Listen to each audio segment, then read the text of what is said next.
News headline: Global Summit in Abuja eyes civil service revolution. Abuja has become the hub of global governance reform as Nigeria hosts the Maiden International Civil Service Conference, a landmark event set to reshape the future of public service.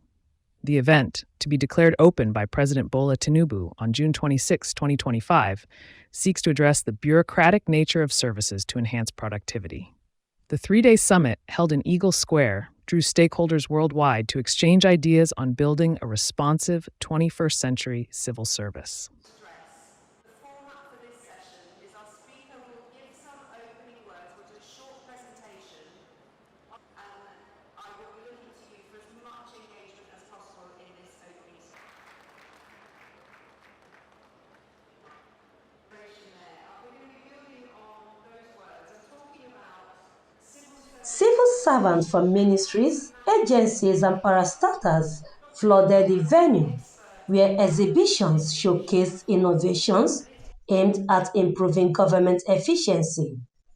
In her address, head of the Civil Service of the Federation, Didi Wasinjak, called on African civil service to rejuvenate, innovate, and accelerate in the face of digital disruption, climate change, and rising public demands. She stressed the need to eliminate outdated bureaucracy and embrace data-driven, citizen-focused solutions. The conference serves as a critical stock-taking moment for the implementation of Nigeria's Federal Civil Service Strategy and Implementation Plan 2021 to 2025. It will highlight progress made in performance management, digitalization, leadership development, and institutional strengthening, while mapping a path for what must follow. However, reform champions like Joe Abba of DAI and Segun Olulade of Galaxy Backbone reiterate the call for quality of service and urge better incentives and a culture shift to enhance service delivery. They emphasize that a more motivated civil service is key to building a stronger society, hence urging politicians to encourage civil servants to drive the change citizens have clamored for. People need to be paid a decent wage. You cannot be a director, you've worked for 27 years to become a director, you cannot afford to live in a decent house, you cannot afford a decent car, any shock, any sickness in the family renders you poor immediately. That does not work. But in order to address that, the civil service needs to be put to productive purposes. And that's why I said inside there that it is if the politicians want it to work, it will work. If the politicians want us to build a better dynamic country and they trust the civil servants to do that, they will pay the civil servants better.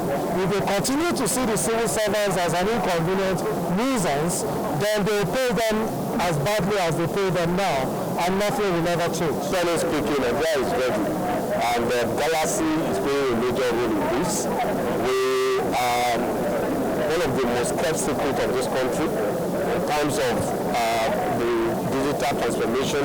We are the backbone that everybody is riding on. We have everything. We have the expertise. We have the infrastructure already in this country, and that is why we are also championing the issue of data protection that we have an act on now. Nigeria is ready. We just need to accept that and embrace the renewable digital transformation that is ongoing now. And you can see the federal the head of service saying that every ministry and agencies of government must be fully digitalized before December. So that shows you that they're ready, they have everything ready for the country. With the theme, Rejuvenate, Innovate, Accelerate, the conference aims to move beyond policy talk and deliver real life-changing results. As experts say, the future of governance starts now. Vincent Okushi, QTV News.